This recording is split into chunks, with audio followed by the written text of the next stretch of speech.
Every morning, when I walk into a classroom, summer camp, daycare, or poetry workshop, the threads of so many lives seem to tangle, knot, and slide over and around each other.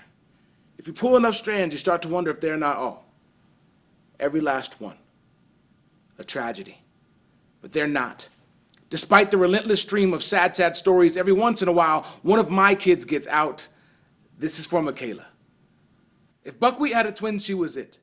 Knock knees and elbows, big old buck teeth and braids adorned with neon beads sprouting out in every which direction.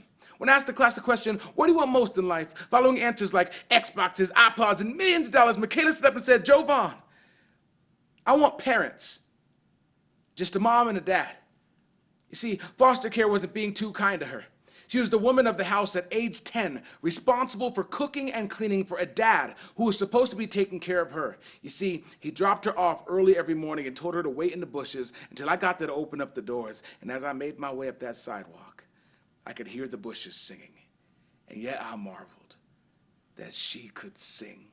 For 3 years, I watched this bulb of potential flower despite the rocky soil, and though she did bloom every season, it seemed a little bit harder, and I don't think that anyone believed that her dream parents would arrive, because being a 10-year-old foster care kid is kind of like being a 40-year-old pitcher in the farm leagues.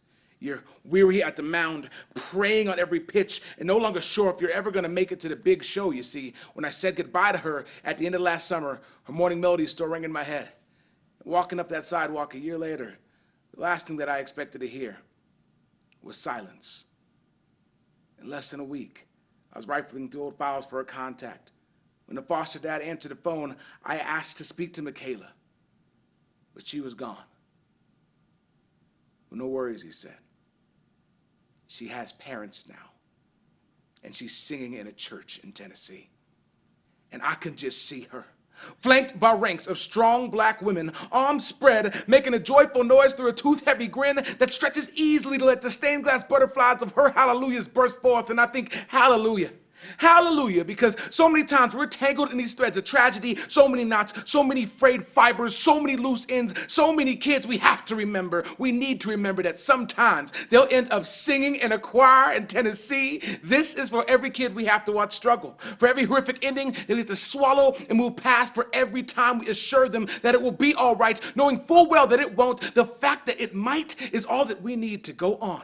So when a knot seems so dense and constricted that picking them apart will only shred our fingernails, we have to be patient and keep unraveling, because one of those threads might, just might, lead to a church somewhere in Tennessee. Hallelujah, Michaela. Hallelujah.